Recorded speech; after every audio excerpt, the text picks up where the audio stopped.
My tripod broke. Let's see if this works better. Not really great either. Okay, something in between. My tripod broke that holds my camera, and now I have no camera that is or no holder, so I'm going to have to get on Amazon and get a new holder. See, I don't like this angle. Welcome to the 5-Minute Crochet Podcast. Oh, okay. So I don't like this angle. Anyway, how about that's not gonna work. That's not gonna work. That's not gonna work either. Oh my goodness. So this is just how this week feels. I'm trying so hard to make so much progress in life, but this is how this week feels. Like it's just not quite right. It's just not quite right. Good morning, Brian. Oh my goodness. Okay, whatever. I guess this is going to have to do for today. So welcome to the 5-Minute Crochet Podcast. I'm Ellen Gormley. It is, what is it? Wednesday, October the 9th. And I am going to sit and crochet my cares away today. So let me grab some yarn. Okay, yeah, grab some yarn. Grab it away from the arch nemesis of yarn, which is Velcro. Okay, yeah. Here comes Theo. So Hobie's at the groomer today, which is super exciting for him. Hello, BJ. Yeah, Wednesday, for real this time. And Theo is excited because this means, and cool morning in Jersey. Nice, yeah. That means that Theo gets to play mouse all day. So I have a stack of little mice here so that when he fails to bring one back, I can get another one out for him. And he's very excited about this playing mouse all day with Hobie gone. So we'll see how fast he runs through the stack of mice that I accumulated for today's Hobie at the groomer event. So I started out with there's 5. I started out with maybe 8 little toy mice next to me, and we'll see how long it takes Theo to, not bring them back enough that I have to go gather them up myself. He's really teaching me to fetch, let's be honest. So I hope you're well. Super worried about all our friends and family in Florida, in North Carolina, South Carolina, Eastern Tennessee, all of that. So I do have a stepsister and her 4 boys and her husband and dogs. One boy is actually in Michigan because he's in the Coast Guard, but the other 3 are still home, and they live in Cape Coral, which is next door to Fort Myers. They used to live in Fort Myers. Now they live in Cape Coral. And so they're evacuating. So they started evacuating 2 days ago. So I don't know where they're going. My other stepsister lives in Orlando, and she has 2 young boys and a husband and a couple dogs and a cat. And so hopefully, I don't know if they're evacuating or not. So I've been trying to just let them have, they're busy. They don't need to be texting and getting phone calls from me. So, wishing them prayers though, for sure. Okay, Theo, did you bring me another mouse or did you? Oh, he's bringing them like right over there. Like he's got a new pile of mice over there where he's brought them that close, but not close enough for me to grab them. So let's get a new one off the pile. You're going to run out. You have to bring them all the way here, honey. All the way here. Not just, literally there's 3 mice over there. Outside of reach. So anyway, sending, I don't even know. It's such a wild world right now, isn't it? Engage. Yes, such a wild world right now, and it'll be so much of a relief to get past this year, I think. Hopefully. Hopefully we get into a new pattern of peace and joy and calmness and all of that. So anyway, so I mentioned yesterday, asking people, like, do you like complicated patterns or do you like simple patterns? And I think, really we do like both. We do like both. Um, and I think that's probably, no, I don't know. Maybe one of the reasons why crocheters don't make that many garments, because they can be complicated, and it kind of takes away some of the relaxing joy of crochet.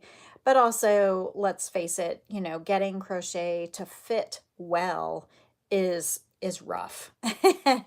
Getting the gauge to be just right, and getting the fit just right, and the instructions just right, and the larger the size of the garment, the heavier, weighty it feels, and that's not always fun to wear.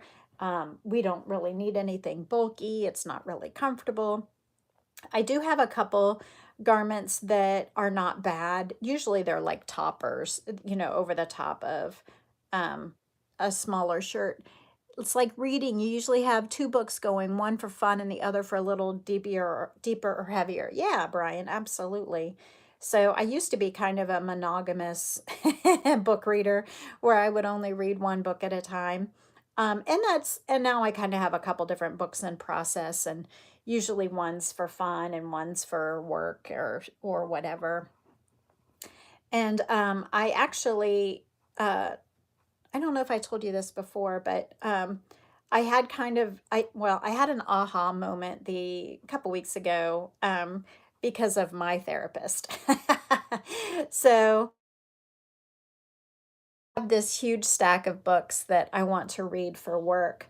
And I was feeling very overwhelmed because it's like I have one book for every client. That's not true. I have several books that I want to read because every time I come across a client who has something that, I want to research more, I get a book and I am like, oh, I have to read this book for this client. And absolutely, I want to learn as much as possible. But then I had so many books and so many problems to research, that I was super overwhelmed to the point where I'm just not reading anything. I'm just like, I can't, it's just like, how do I read those 8 books? Like, I need to read them all like right now, um, to help my clients right now. And my therapist said, you're allowed to skim. And I was like, what? She's like, just skim the parts that are useful. She's like, you don't have to read all of them cover to cover. Flip through and find what you need. Read that part. And if you want to keep going or it's useful, like read some more. She's like, you don't have to read them cover to cover in sequence.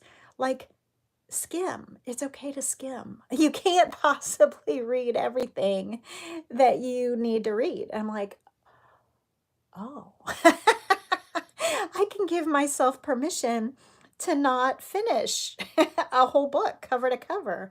I can just go mining for the details or parts that I need because come on, let's face it. Like I've got a lot of it already in my head.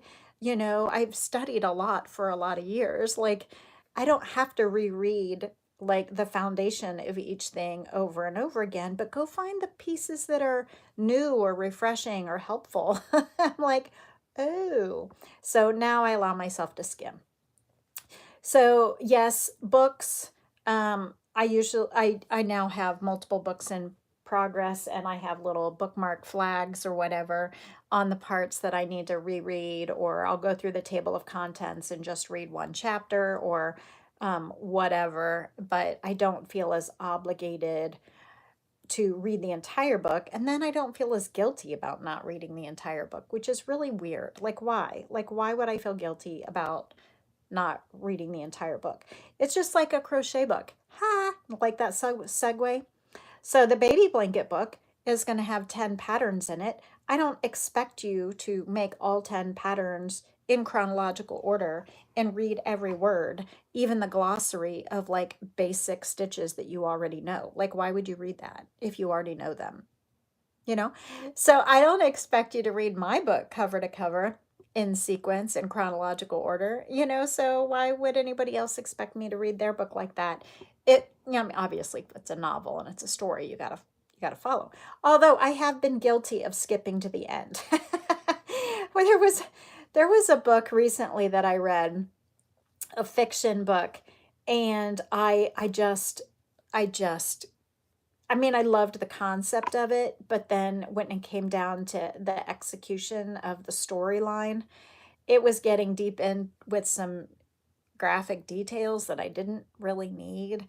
And I was curious what happened to the characters, so I literally, I got like halfway through the book and then I skipped a quarter of the book and then I read like the last chapter. It's just like, good enough.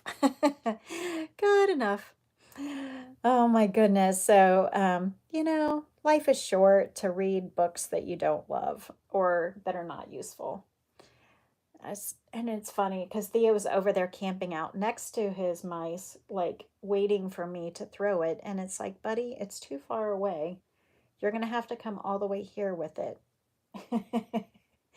But he's so sweet. He's so sweet. Aw. Theo. Oh, he just flopped over. I guess he's ready for a nap. Me too, buddy. Me too. Okay, so relaxing use of our time is so, so important. And I'm working on, oh, this is the second row, so I get to change color. Okay, so I'm going to change color and then I'm going to go to work. So I think the next color I have handy is purple. And I think it will give me more than 2 rows, but less than the other colors. So I think that's going to be, so this is the color that's next. So I think I'm going to use that. And it's just going to be an accent because it's not like going to be, I don't know. I think that's what I'm going to do because it's handy. And this is a scrap blanket after all. So let's see, yarn comes out of here. So it's going to be a scrap blanket after all, and purple. I think purple is going to be it. And then I need to figure out another color. The other color I had handy was fuchsia, but I'm not loving it. So I don't think I'm going to do fuchsia if I can avoid it on this blanket. Instead, I think I'm going to do the purple. So yay, I get to switch over colors. That makes me happy. Productivity makes me happy. Oh, wait a minute, Ellen, don't do that. Don't cut yet. Don't cut yet. You have to return pass and then change color. Ooh, pay attention. Got your Halloween box from Crochet Society? Yay, Linda. I hope you enjoy it. I still haven't figured out what I'm going to do with mine yet, but it's okay. I've got time. Not for Halloween, but in life in general. Because I still want to do the, I've got other projects that are on my to-do list first. Whew. So much to do. A whole stack of things to do. And I don't have to do them all. And I don't have to do them all in order. And I don't have to do them all completely. Aha. All right. I will see you tomorrow morning. Let's see what my schedule looks like here for tomorrow. Tomorrow is Thursday. I have a 9 o'clock client, so I will be here a few minutes before 9 a.m. tomorrow. Friday, I have a 9 o'clock client, so I'll be here a few minutes before 9 a.m. on Friday as well. Okay, see you then. I hope you have a relaxing and valuable use of your day. If you don't mind, give me a thumbs up just because it helps the algorithm thing. Maybe helps a few more people find us. And so that's good. I'll see you soon. Take care. Have a great day. Bye.